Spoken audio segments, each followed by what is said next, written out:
Magandang araw sa iyo, kaibigan. Maari mo ba akong bigyan ng ilang nakaka-inspire na salita kasama ang isang panalangin? Ang nais ko lang ngayon ay puro positibong enerhiya. Hello mga kaibigan, kamusta kayo? Sana nasa mabuti kayong kalagayan habang pinapakinggan ninyo ito. Ngayong araw gusto kong magbahagi ng isang makapangyarihang kasabihan mula kay Winston Churchill na sigurado akong magbibigay ng lakas ng loob sa atin. Success is not final, failure is not fatal. It is the courage to continue that counts. Exciting, di ba? Sige, samahan niyo ako at sama-sama tayong magmuni-muni sa ganda ng mensaheng ito. Unahin natin ang unang bahagi. Success is not final. Kapag nakamit natin ang tagumpay, akala natin, eto na yon, wala nang mas hihigit pa rito. Pero ang totoo, hindi rito nagtatapos ang buhay. Hindi rin ito garantiya na laging ganito ang mangyayari. Ang tagumpay ay parang isang hakbang lamang sa hagdan ng buhay. Kailangan natin patuloy na magtrabaho, mag-aral, at magbigay ng halaga sa mga bagay na mahalaga sa atin. Ang tanong, handa ka bang panatilihin ang apoy ng iyong tagumpay? Ngayon naman ba, failure is not fatal. Madalas tayong takot sa pagkakamali, di ba? Parang iniisip natin na kapag nagkamali tayo, tapos na ang lahat. Pero hindi. Ang pagkakamali ay isang pagkakataon para matuto. Lahat tayo nagkakamali, pero ang mahalaga ay kung paano tayo bumabangon pagkatapos. Ang failure ay hindi katapusan, kundi simula ng panibagong kabanata. Kapag nadapa ka, bumangon ka ulit. Tandaan, sa bawat pagkadapa, may aral na naghihintay sa iyo. Panghuli at pinakamahalaga, it is the courage to continue that counts.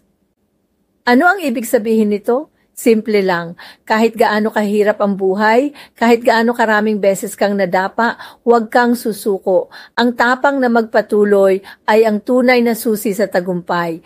Lahat tayo may mga laban sa buhay, pamilya, trabaho, sarili. Pero ang tapang na humakbang muli, kahit mabigat ang paa, ay ang tunay na tagumpay.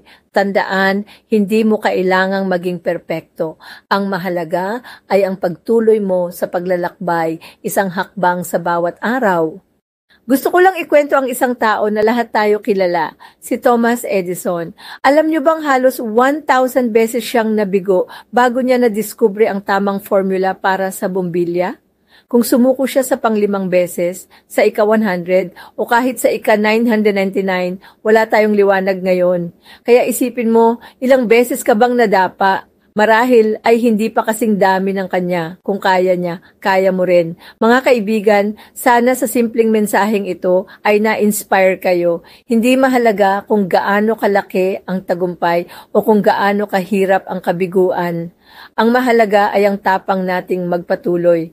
Kaya bukas, kapag gumising ka, sabihin mo sa sarili mo, kaya ko ito, magpapatuloy ako. Panginoon, salamat po sa araw na ito at sa pagkakataong maibahagi ang mga inspirasyon na nagpapalakas ng aming loob. Bigyan niyo po kami ng tapang na harapin ang mga hamon, ng lakas na bumangon mula sa pagkadapa at ng kasiyahan sa bawat tagumpay na natatamo namin. Gabayan niyo po kami sa aming paglalakbay at naway palagi kaming maging matatag at mapagmahal sa aming kapwa.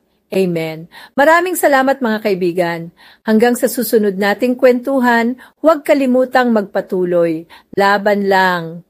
Maraming salamat, kaibigan, sa mga inspirasyong salita at magandang panalangin na ibinahagi mo sa amin. Tunay ngang napasaya mo ako ngayong araw. Hanggang sa muli, sa susunod mong inspirational talk. Mabuhay! Walang anuman kaibigan, nakakataba ng puso na malaman kong napaligaya kita ngayong araw. Salamat sa iyong magagandang salita at suporta. Napakahalaga ng mga ito sa akin. Inaasahan kong makapagbahagi pa ng inspirasyon sa iyo sa hinaharap. Isang tagay para sa positibidad at pagtitiyaga. Hanggang sa susunod, ingat ka at manatiling inspirado.